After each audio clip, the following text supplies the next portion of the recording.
what will be the domestic reaction to this war? That will depend, again, on whether it's successful. I don't want to be too cynical, but as I think I've told you once, during the April 2003 invasion of Iraq under George W. Bush, when the statue of Saddam Hussein was toppled and people were screaming and yelling in jubilation, Iraqis among them, 90% of the American people polled that they supported George Bush's demolishment of the Hussein government and the liberation of Iraq. Fast forward to the 2006 midterms, where the Republicans took a shellacking and support for the war was below 50%. And when George W. Bush left office, he had only about 30% support, and there were only 20% supporting the war.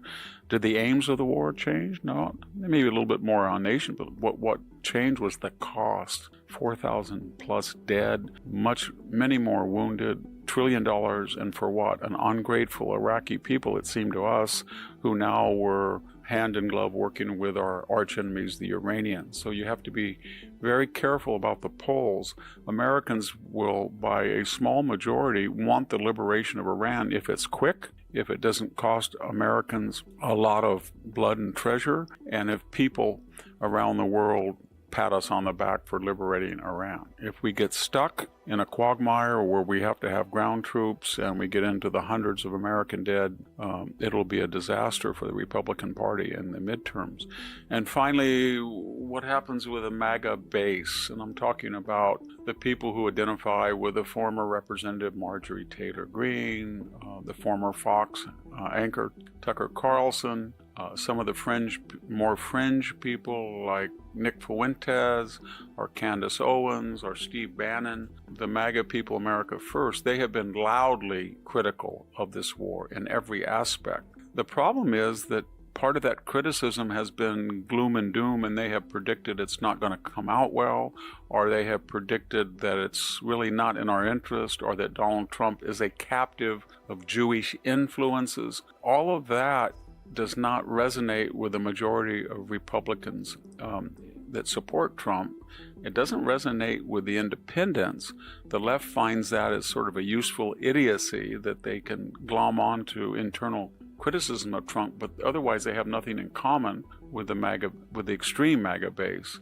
So I don't think that will be a hindrance or a break on operations, except, as I just said, if the casualties climb, if we have to put in ground troops, if there is a falling out between us and some of our allies, if the anti-war movement ramps up and takes its fumes, takes an accelerant, I should say, from the ICE demonstration, the No Kings demonstration, the Tesla demonstration, and really gets going as it did during the Second Gulf War, then we could have some problems with the Trump administration's conduct of the war. I don't see that yet, and I think there's a good chance that we can still see a vastly weakened Iran within a month, a triumphant United States, and the $64,000 question will be, who will be in charge of Iran? And that is very important, because we went twice into Iraq. This is the second time we've gone into Iran.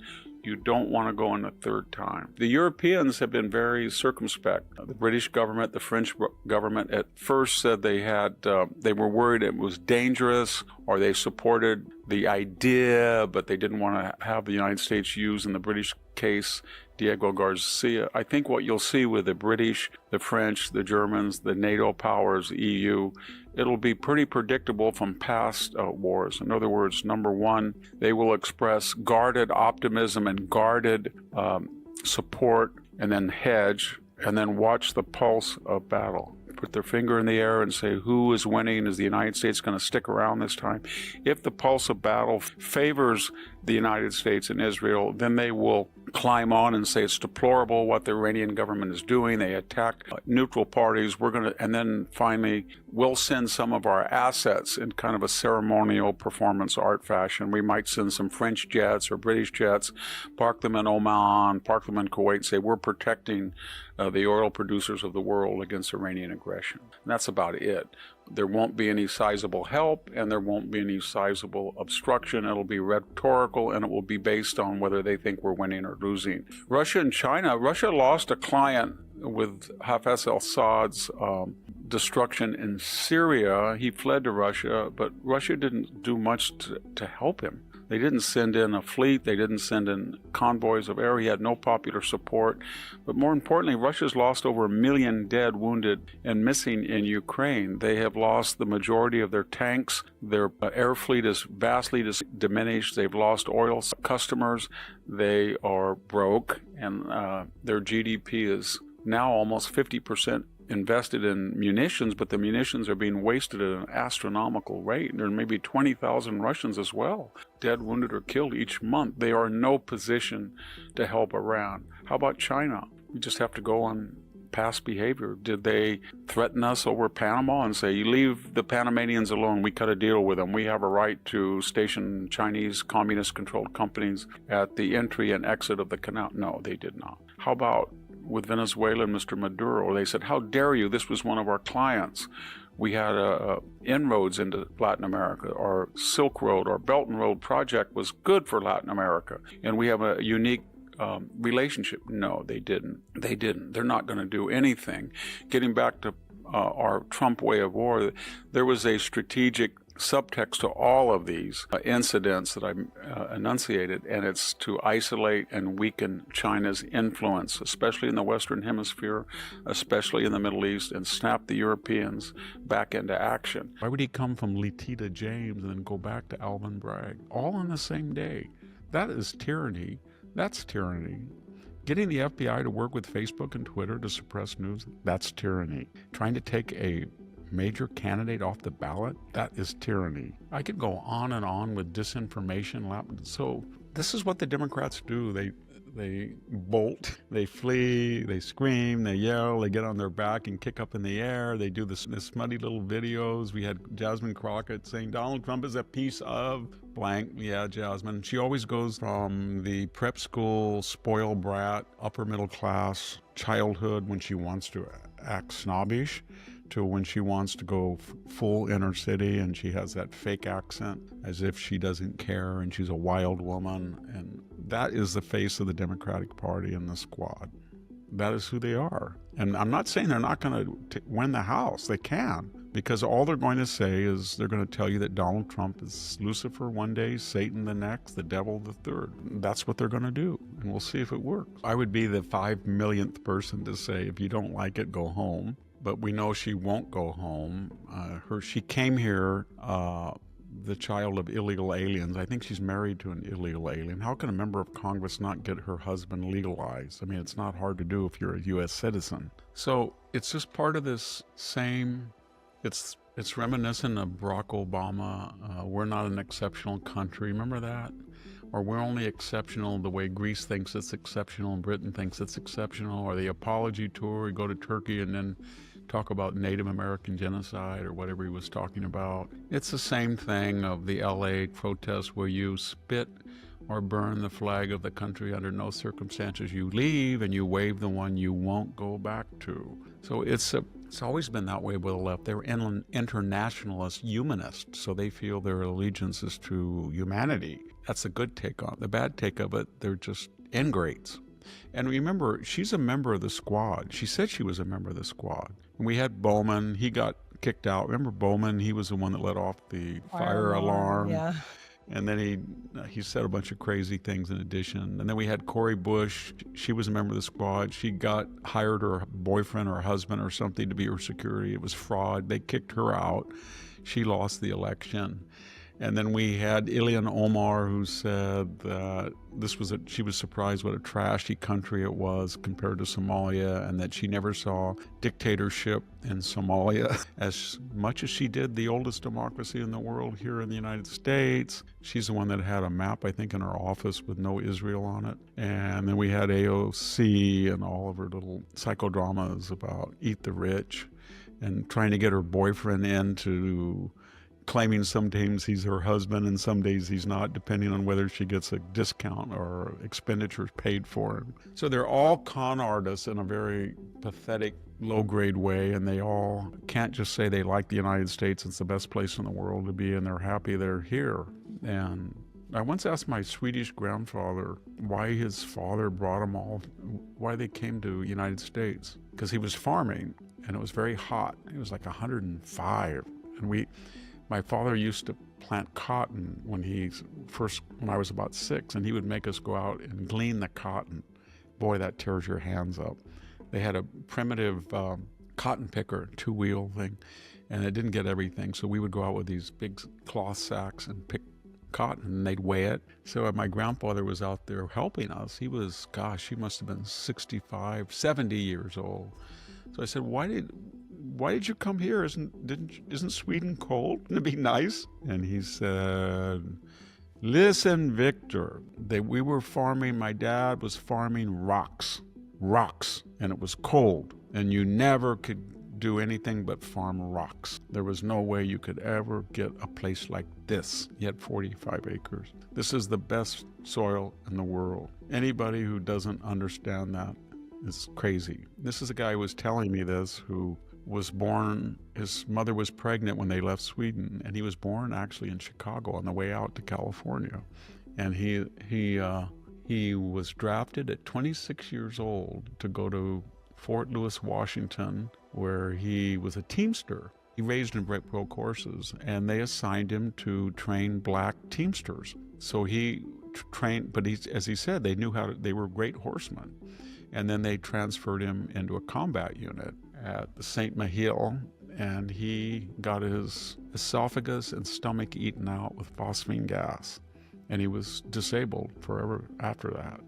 And he never complained a thing. All he did was praise the United States. Although he had a prejudice. He liked Belgians and he didn't like French. I don't get this idea that we're letting in all of these immigrants, and first and second generation. They come in from some of the worst places economically, socially in the world. Puerto Rico, from the family of AOC. Rashid Tlaib, Palestine. And then you have people like Ilhan Omar, Somalia.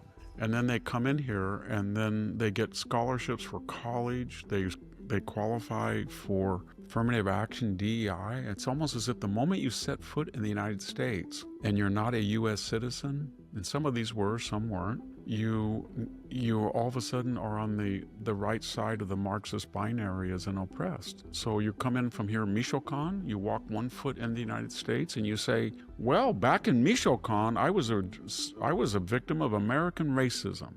So I need to get free tuition in state, and then you get all of that, and then what you start to do is attack the United States. That's what they do. The squad people, the left does, and everybody just says it doesn't make any sense. I mean, Obama's father came from Kenya, and he was an alcoholic. He got in a wreck. He hurt people, you know what I mean, an auto wreck and everything. And wasn't that a great thing that he came here and then he was subsidized basically by his wife, or his wife's family helped him, and he took off. He was a miserable person. He abandoned his own kid. And yet that was the identity that he propelled his political career. The name, it was no longer Barry Soetoro. It was Barack Obama that he rebranded himself as his birth name, but he didn't use that when he was a preppy, but he did. So my point is that this society bends over backward for DEI, and yet it gives the wrong impression that it's weak or it's guilty and that you can take advantage of it. So the better attitude would be, if you come over to the United States, we're going to treat you like a human being. We don't care what color you are. We don't care what gender. We don't care what your sexual orientation is. But we want to tell you something. Don't come over to this country with a bunch of baggage that you don't like us, or you hate our system, or you hate capitalism, or it's unfair. Just stay home. But if you do come here, we don't care if you're white, brown, or black, and we're not going to treat you any worse or any better. And if you did that and you cut back on entitlements, then you would have a return to the prior immigration, that people came here because they wanted to be Americans and they praised the United States. And what I don't like about it is somebody like this representative from Guatemala, or somebody like Omar. We have this idea that we say, as soon as you come in and you're an immigrant, you're just like any other. Yes, that's true. And that's what's great about America. You are treated exactly the same the moment you become a citizen than somebody who's been here 5 generations.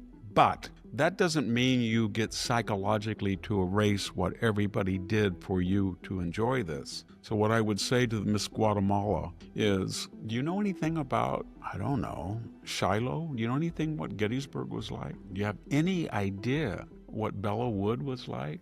Do you know what Choiseul was like?